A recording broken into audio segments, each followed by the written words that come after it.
నమస్తే, welcome to dot news. నేను అనుష. పనిలేనోడు ఏదో గొరిగినట్టుంది ఎల్లో మీడియా కథనం.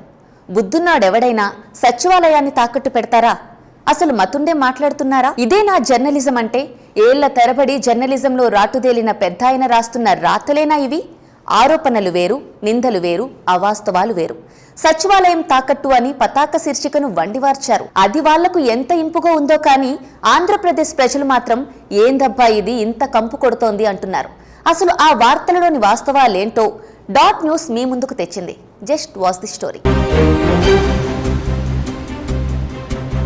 ఇదే ఏపీ సెక్రటేరియట్.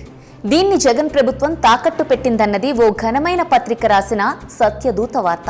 ఈ వార్తను బాగానే వండివార్చింది. కాకపోతే తినడానికి పనికి రాకుండా కుళ్ళిపోయింది. దినుసులు కుదరలేదేమో.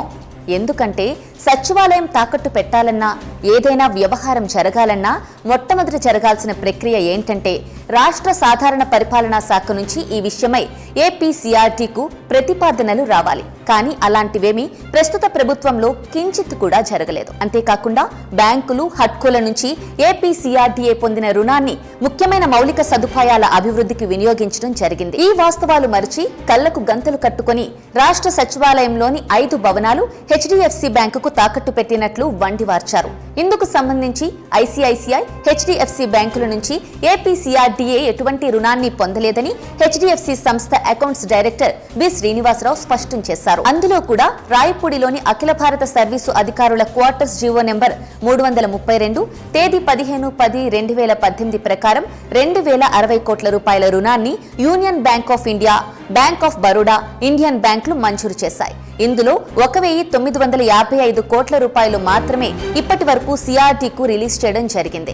2017వ సంవత్సరంలో హార్డ్కో 1275 కోట్ల రూపాయలను మౌలిక సదుపాయాల కొరకు రుణాన్ని మంజూరు చేసింది. అందులో 1151 కోట్ల రూపాయలు మాత్రమే సిఆర్డీఏకు రిలీజ్ చేసింది. ఇందుకు సంబంధించి రాష్ట్ర ప్రభుత్వం కంఫర్ట్ లెటర్ జారీ చేయడం జరిగింది. ఈ రికార్డులు ఎవరైనా పరిశీలించొచ్చు. ఇవన్నీ తెలుసుకోకుండా ఉత్తినే ఏపీసీఆర్డీఏ సచివాలయ భవనాలను తాకట్టు పెట్టి రుణం తీసుకుందని డబ్బా కొట్టడం ఎంతవరకు సమంజసమని అధికారులు భావిస్తున్నారు.